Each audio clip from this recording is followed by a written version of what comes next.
வணக்கம். காலை நேர செய்திகள். முதலில் தலைப்புச் செய்திகள். சுயலாபத்திற்காக ஏமாற்றப்படும் தமிழர்கள். அனுரவின் அடுத்த கட்ட நகர்வு. உடன் நடைமுறைக்கு வரும் வகையில் அனுர விடுத்துள்ள அதிரடி உத்தரவு. தியாக தீபம் திலீபனுக்கு யாழ் தீவகத்தில் அஞ்சலி. ஐதேகவின் பிரதமர் வேட்பாளர் குறித்து வெளியான தகவல்.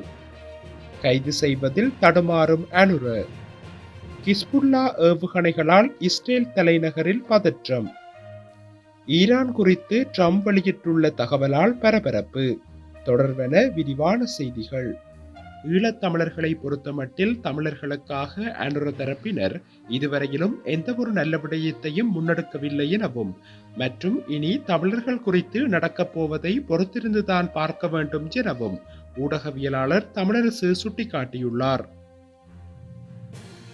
இது குறித்து அவர் மேலும் தெரிவிக்கையில், தேர்தல் குறித்து தமிழர்களுடைய மனநிலையை சரியாக வெளிப்படுத்தும் அரசியல் கட்சிகள் தமிழர்களுக்கு பொருத்தமாக அமையவில்லை.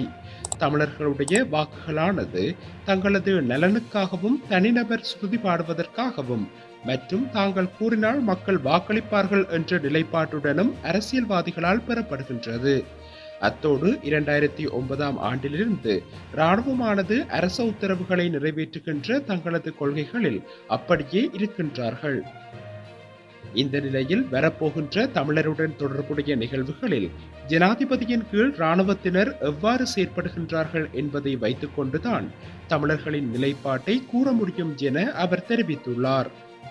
மதுபான விற்பனை நிலையங்களுக்கு வழங்கப்பட்ட அனுமதி பத்திரங்கள் உடன் நடைமுறைக்கு வரும் வகையில் ரத்து செய்யப்பட்டுள்ளது.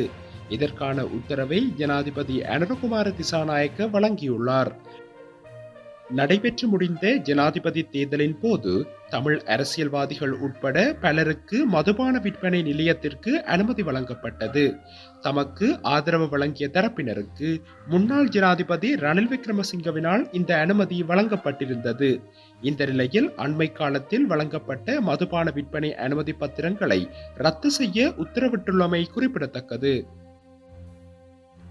தியாக தீபம் திலீபனின் 37வது நினைவேந்தல் ஊர்திபவனி நிகழ்வு யாழ் தீவக பகுதிகளில் முன்னெடுக்கப்பட்டுள்ளது. குறித்த நிகழ்வானது நேற்று மாலை யாழ் தீவகம் நினைவேந்தல் குழுவின் ஏற்பாட்டில் இடம்பெற்றுள்ளது. இந்த நிலையில் யாழ் வேலினை நினைவு தூபி முன்றலில் ஆரம்பிக்கப்பட்ட மேற்படி ஊர்திபவனி தீவகத்தின் பல்வேறு பகுதிகளில் இடம்பெற்றுள்ளது. மேலும் இதன்போது திலீபனின் திருவுருவப் படத்திற்கு மக்கள் அஞ்சலி செலுத்தியுள்ளமை குறிப்பிடத்தக்கது. ஐக்கிய தேசிய கட்சியின் தலைமையிலான அரசியல் கூட்டணிக்கு எதிர்வரும் பொது தேர்தலில் தலதா அத்துக்கோரள தலைமை தாங்க உள்ளார். அதன் ஊடாக அவர் குறித்த கூட்டணியின் பிரதமர் வேட்பாளராக முன்னிறுத்தப்படவுள்ளார். கடந்த ஜனாதிபதி தேர்தலுக்கு முன்னதாக தலதா அத்துக்கோரள ஐக்கிய மக்கள் சக்தியின் நாடாளுமன்ற உறுப்பினராக அங்கம் வகித்தார். எனினும் கடைசி சில நாட்களுக்கு முன்னதாக ஐக்கிய மக்கள் சக்தியில் அங்கத்துவத்தில் இருந்து விலகி தனது நாடாளுமன்ற உறுப்பினர் பதவியையும் துறந்து ஐக்கிய தேசிய கட்சியில் இணைந்தார். இந்நிலையில் ஐக்கிய தேசிய கட்சியின் தலைவர் ரணில் விக்ரமசிங்க தேர்தல் அரசியல் செயற்பாடுகளில் இருந்தும் ஒதுங்கியிருக்க தீர்மானித்துள்ளார். இவ்வாறிருக்க தலதா அத்துக்கோரள கட்சியின் முக்கிய தலைவராக முன்னிறுத்தப்படவுள்ளதாக தெரிவிக்கப்படுகின்றது. ஜனாதிபதி அனுரகுமார திசாநாயக்கவின் ஆட்சியின் கீழ் முன்னெடுக்கப்படவுள்ள பல கைது நடவடிக்கைகளுக்கு சீன தூதரகம் பெரும் தடையாக அமைந்துள்ளதாக கூறப்படுகின்றது. அதாவது அனுர பதவியேற்றவுடன் முன்னெடுக்கவிருந்த பல கைது நடவடிக்கைகள் சீன தூதரகத்தின் உதவியுடன் நேற்று முன்தினம் தடுக்கப்பட்டுள்ளது. இதன் காரணமாகவே பலர் வெளிநாடுகளுக்கு தப்பி செல்லாது பாதுகாப்பாக உள்ளதாகவும் தெரிவிக்கப்படுகின்றது. இவ்வாறான பின்னணியில் அனுரவிற்கு ஆபத்தானவராக ரணில் விக்ரமசிங்க செயற்பட வாய்ப்புள்ளதாகவும் தற்போது தனது உண்மை முகத்தினை பொதுமேடைகளில் காட்டும் பட்சத்தில் பின்னால் வரும் கட்சி பெரும் பின்னடைவை சந்திக்கும் என்று அமைதியாக உள்ளதாகவும் சுட்டிக்காட்டப்பட்டுள்ளது.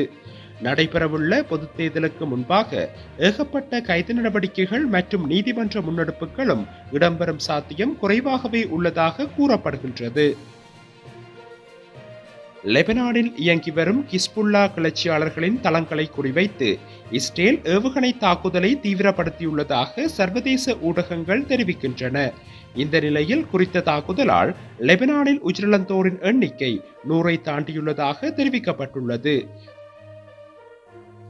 கடந்த வாரம் கிஸ்புல்லாவினரின் தொலைத்தொடர்பு சாதனங்கள் வெடித்து சிதறியதால் நிலை தடுமாறிய கிஸ்புல்லா தற்போது இஸ்ரேல் மீதான தாக்குதலை முன்னெடுத்து வருகின்றது. இஸ்ரேலின் தாக்குதலில் தங்களின் கொமாண்டர் இறந்தாலும் அதனால் தங்களின் அமைப்பு ஒட்டுமொத்தமாக அழியும் என்று எண்ணிவிடக் கூடாது என்று கிஸ்புல்லா தலைவர் ஹசன் நசரல்லா தெரிவித்துள்ளார். இந்நிலையில் தங்கள் மீதான தாக்குதலுக்கு எதிர்த்தாக்குதல் நடத்த தொடங்கியுள்ள கிஸ்புல்லா இதுவரை வடக்கு இஸ்ரேல் உள்ளிட்ட எல்லை பகுதிகளிலேயே தாக்குதல் நடத்தியிருந்த நிலையில் தற்போது இஸ்ரேலின் மைய பகுதியில் அமைந்திருக்கும் அந்நாட்டின் தலைநகர் டெல் அவிவ் மீது பேலிஸ்டிக் ஏவுகணை தாக்குதல்களை நடத்தியுள்ளது. இந்த பேலிஸ்டிக் தாக்குதலை ஆன்டி பேலிஸ்டிக் மிசைல் மூலம் இடைமறித்து அளித்ததாக இஸ்ரேல் தெரிவித்துள்ளது. ஈரானிடமிருந்து தனது உயிருக்கு பெரும் அச்சுறுத்தல்கள் இருப்பதாக அமெரிக்க குடியரசுக் கட்சியின் ஜனாதிபதி வேட்பாளர் டொனால்ட் ட்ரம்ப் நேற்று தெரிவித்துள்ளார்.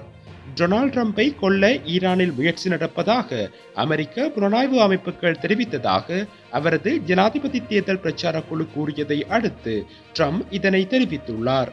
சமூக ஊடக தளத்தில் ஒரு குறிப்பை வெளியிட்ட ட்ரம்ப் ஈரானில் இருந்து தனது உயிருக்கு பெரும் அச்சுறுத்தல்கள் இருப்பதாகவும் அமெரிக்க ராணுவம் எச்சரிக்கையாகவும் அதற்கு தயாராக இருப்பதாகவும் கூறினார். தனது உயிருக்கு அச்சுறுத்தல் ஏற்படுத்தும் வகையில் ஈரான் ஏற்கனவே நடவடிக்கை எடுத்துள்ளதாகவும் ஆனால் அவை தோல்வியடைந்துள்ளதாகவும் ட்ரம்ப் தெரிவித்தார். அதேபோன்று தனது உயிருக்கு அச்சுறுத்தல் விடுக்க ஈரான் எதிர்காலத்தில் மீண்டும் முயற்சிக்கும் என்றும் ட்ரம்ப் சுட்டிக்காட்டினார். அமெரிக்க தேசிய புலனாய்வு சேவையின் இயக்குனர் ட்ரம்பை படுகொலை செய்ய ஈரானின் உண்மையான மற்றும் குறிப்பிட்ட அச்சுறுத்தல்கள் குறித்து ட்ரம்பிடம் தெரிவித்திருந்தார்.